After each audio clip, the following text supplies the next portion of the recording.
Pessoal, bom dia. Vou me dirigir aqui à galera do segundo A.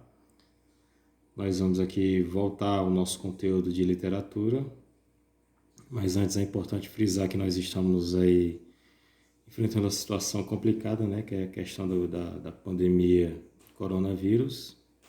E por conta disso, vocês sabem muito bem, estamos aí em confinamento, mas acreditamos, né? Temos fé que isso vai passar logo e que nós venhamos nos reunir novamente e venhamos ter as nossas atividades, né, normalizadas. Pedimos a Deus que isso venha, né, acabar logo. Falando aqui sobre a literatura do romantismo no Brasil, na parte da poesia, as gerações poéticas, lembrando que nós já estudamos a primeira geração, projeto literário, e o seu principal representante é o Gonçalves Dias, e a segunda geração nós iniciamos, falamos sobre o projeto literário, falamos também sobre o Álvares de Azevedo, que é o principal representante, mas é interessante nós falarmos também de um dos poetas que está inserido nessa segunda geração, que é o Casimiro de Abreu, como vocês podem ver aí. O Casimiro de Abreu ele vai se diferenciar dos outros, principalmente em relação ao Álvares de Azevedo. Por quê? Porque ele vai trazer para a literatura deste momento, lembrando, a segunda geração é conhecida como a geração do mal do século. A geração que tinha como temática a morte, né, o noturno, o satânico. Era uma geração que supervalorizava os sentimentos, né? Aquele sentimentalismo exagerado, aquela tristeza, aquela melancolia, né? Aquele sentimento de pessimismo. E ele vai trazer para a literatura deste momento temas leves. Que temas são esses? Como vocês podem ver aí, a questão do amor, da infância, da saudade.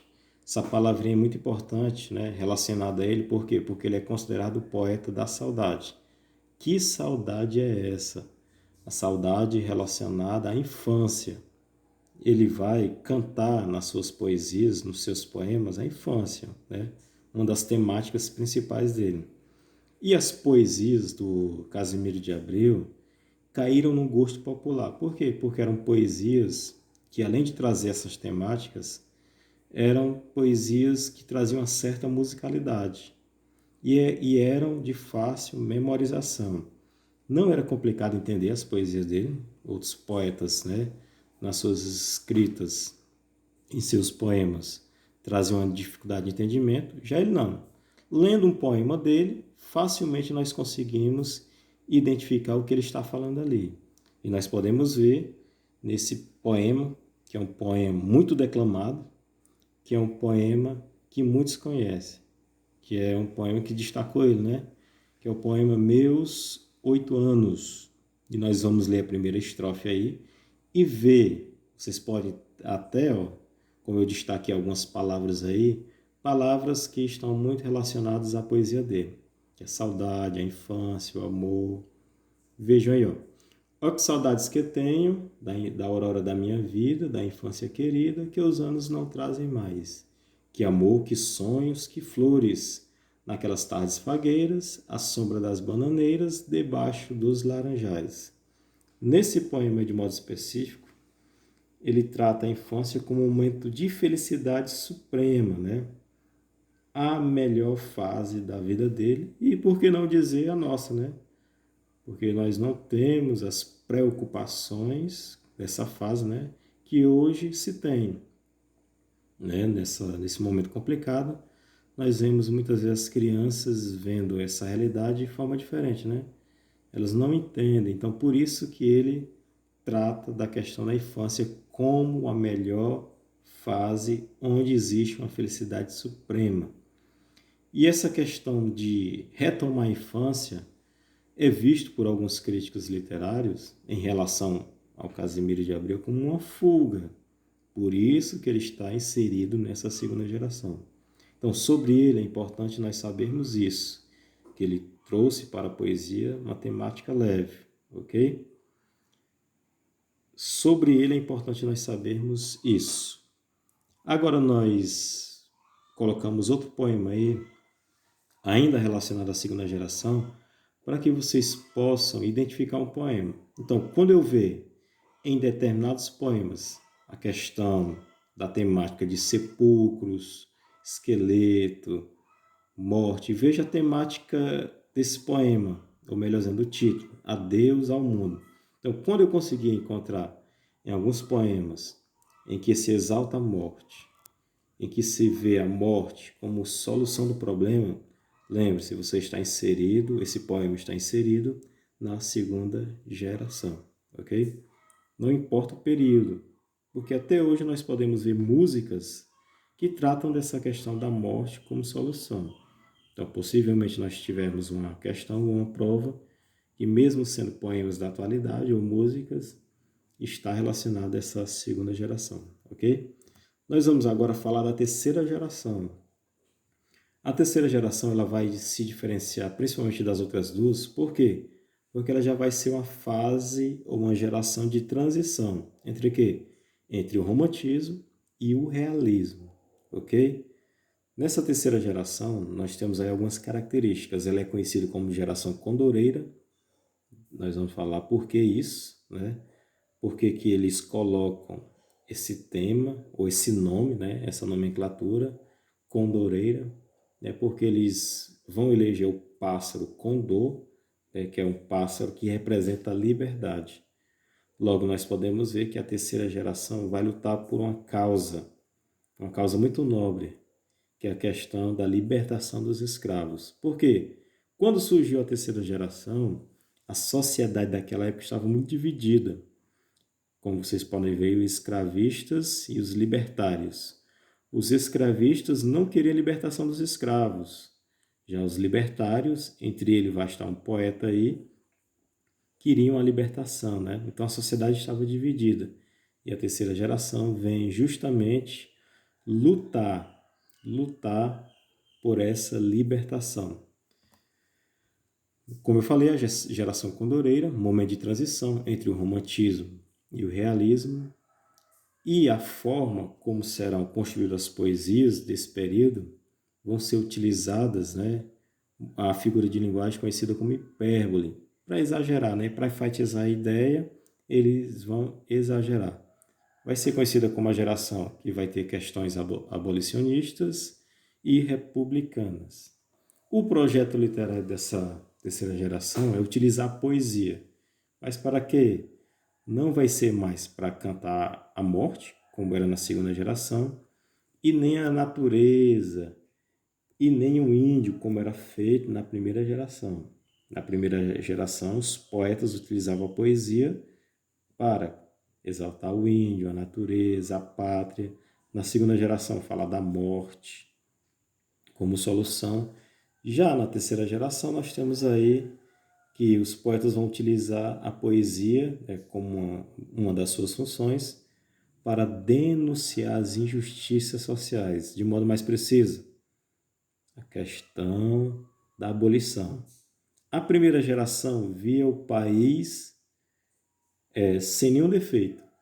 A segunda geração se voltou somente para os problemas internos, para os problemas pessoais. Já a terceira geração vai olhar para o Brasil e vai ver que o Brasil tem problemas. Se tem problemas, vamos denunciar. Como? Através da poesia. Por isso que é uma geração chamada de política social. O principal representante, que é o Castro Alves, e nós vamos ver aqui como é a poesia desse grande escritor, né? Está aqui o Castro Alves, né? Sua foto aí, também morreu, né, muito cedo. E nós vamos ver aí, ó, o Castro Alves ele recebe uma alcunha, o apelido, né, de poeta dos escravos. Por quê? Porque ele vai utilizar a poesia dele para lutar, para denunciar as dificuldades, os problemas que os escravos padeciam naquele momento, ok?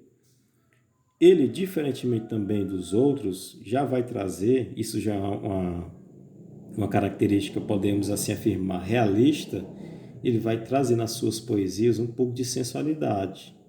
E bem claro, né? Como diz aí, sensualidade explícita. A mulher não vai ser mais aquela mulher lá da segunda geração, que era uma mulher inacessível, que era uma mulher de forma espiritualizada, que era uma mulher que não poderia ser tocada. Em alguns poemas do Castro Alves, ele vai mostrar a mulher totalmente diferente.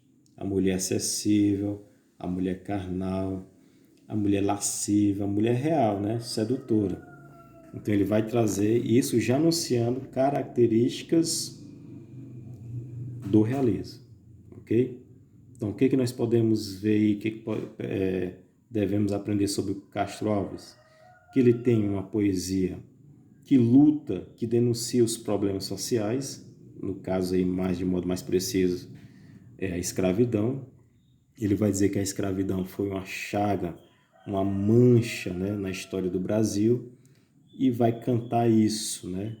Vai declamar os seus poemas para trazer isso, trazer a libertação dos escravos. E vai ter uma poesia aí que vai tratar da mulher de um modo mais sensual, ok?